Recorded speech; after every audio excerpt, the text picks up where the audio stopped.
Hi, everyone. Thanks for having me in this session. Today, I'd like to talk about our recent efforts on seismic detection of lava tubes within SurveyGeo's team.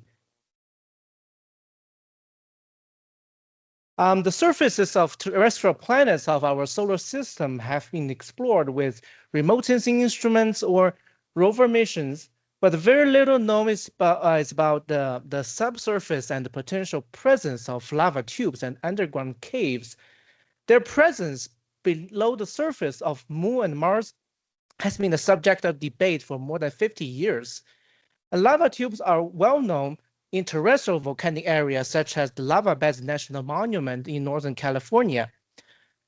The intact open segments of lava tubes, they could provide shelters for human habitats um, with access to several resources and also including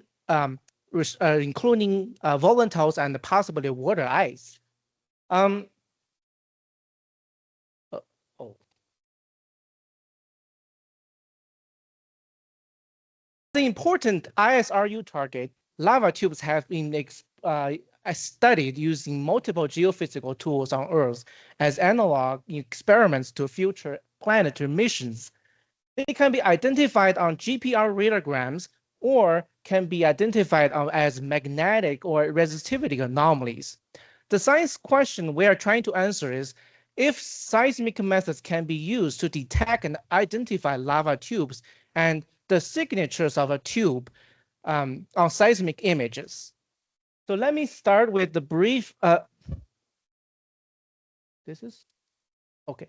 Let me start with the simple modeling of a tube, which is 10 meters below the surface and 20 meters wide. Within the cave, P wave travel at sound speed and there's no S wave in the cave. And the seismic line spans 100 meters long with source and receiver spacing at 1 meter. We use a spectral element solver to simulate seismic wave propagation. On the short record on the right-hand side, both P and S waves are visible, and the wave pattern outlined in the red box is due to the backscattering between the free surface and the top of the cave. If we quantify the backscattered energy by grouping neighboring traces of each shot and calculate the total seismic wave field energy, we find that increased backscattered energy within the lateral extent of the caves. We then extend the synthetic modeling by introducing a semicircular cave and the velocity heterogeneity in the near surface for a more realistic representation. The velocity heterogeneity, as Dr. Schmer mentioned, is simulated by introducing a random velocity field characterized by von Karman correlation spectrum in the upper 8 meters of regolith. The energy enhancement is still visible, but from this figure, we suggest we may underestimate the actual cave tube width if strong scattering is present in the near surface. We then apply this method to field data collected from terrestrial lava tubes. The first example is Lava River Cave, which is lava tube approximately 1.25 kilometers long and 50 meters wide. And this cave has been mapped by LiDAR, and the seismic data were collected in August 2023 with the line oriented perpendicular to the estimated tube axis. When we apply our energy mapping method, a pronounced energy emerges at around 51 meter along the profile with a characteristic frequency of 90 hertz. And the anomaly has a lateral extent comparable to the LiDAR-derived cave width. We attribute this anomaly low increase in seismic energy to enhance the backscattering of seismic waves from Lava River Cave. Another two field examples from cave M380 and the Skull Cave at lava beds. They are part of the Murdoch crater tube lava tube network associated with the Medicine Lake Shelter volcano.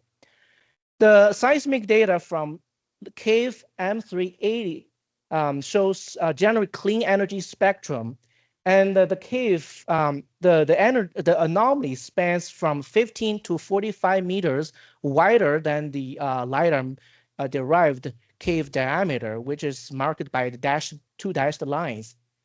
And the Skull Cave has the thinnest roof of 5 meters. 5 meters, and the seismic data reveals two distinct energy groups. So the first group, which is centered from about 30 to 50 meters, which corresponds to the backscattering enhancement due to Skull Cave.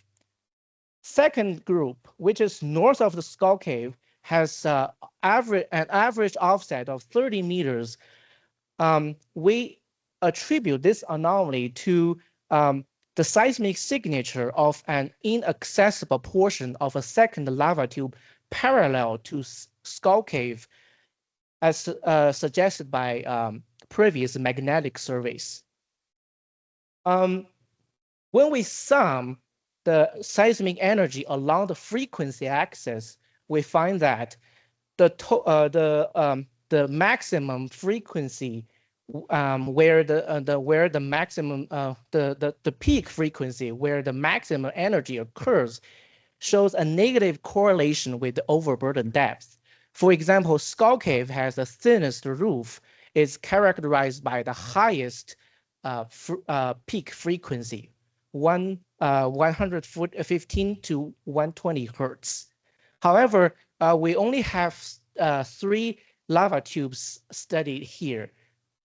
In summary, we demonstrate that the seismic data of examining backscatter energy as a function of frequency is a viable approach for detecting and identifying lava tubes, which with potential applicability to other planetary bodies. Localized increases in seismic energy correspond to cave locations with their characteristic frequency are directly linked to cave dimensions.